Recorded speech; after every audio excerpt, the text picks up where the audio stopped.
Hi.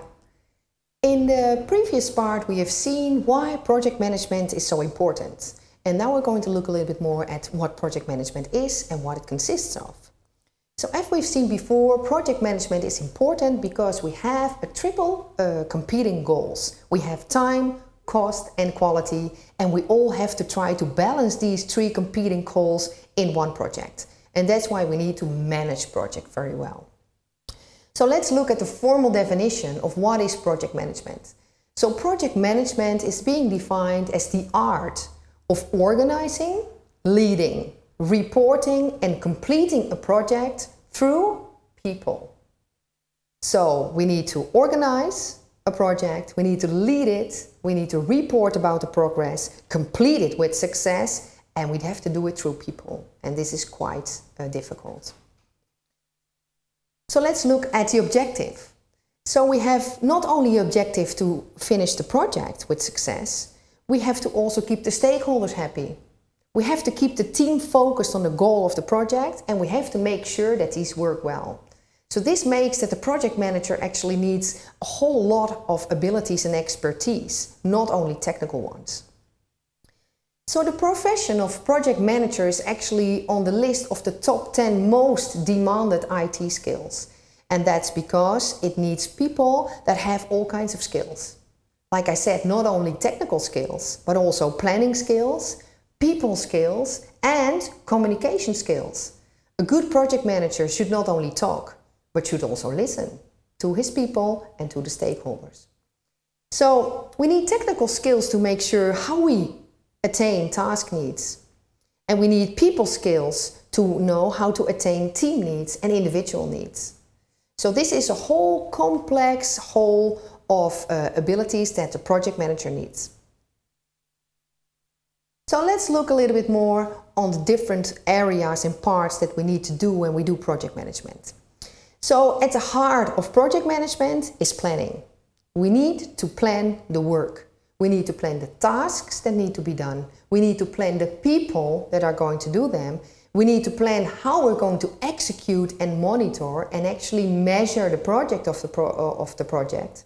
The progress of the project, I mean. And we need to plan the risks. So let's look into each one of those. So first of all, project planning. Project planning starts with defining the tasks and the work packages. What do we need to do? Then we identify deliverables of the tasks. What does every task need to deliver? What is the outcome or the result of each of the tasks that we have defined?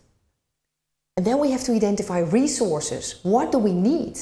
How many people do we need? How many computers do we need? How many servers do we need? How many office space do we need? What resources do I need to complete all these tasks?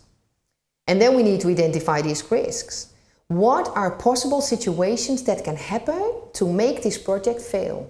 We need to identify them before, because if we know them before, we can manage them. And when they occur, we can try to figure out a situation to overcome them and make the project a success anyway. We need to assign responsibilities. Who is going to be responsible of which tasks, of which risks, and who's going to be responsible of getting the resources we need? And finally, we need to make a plan, a time plan. We need to make a time schedule in which we indicate which task is going to be done in which time frame and who is going to do it. So this is all about project planning. So when we have planned the project, we need to execute this plan and monitor the progress. So we need to measure progress. We need to see where are we going and how good or bad are we doing, so we can adjust the plan. We need to facilitate communication. Communication is fundamental if we work with people and if we work with teams of people.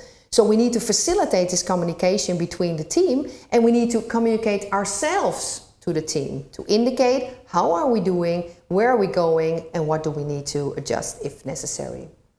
We also need to communicate with the customer, with the stakeholder. We need to make him happy, so we need to communicate with him and see if he's still content about the way we are going with the project. And we need to create team spirit within the team, because that also always results in very good results in a project.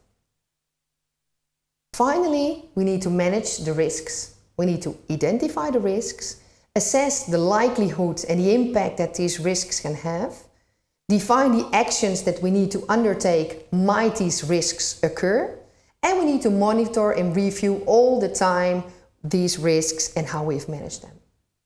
So these are the 3 parts important for doing a project. So in the next part, we're going to look at how to plan, how to do project management planning.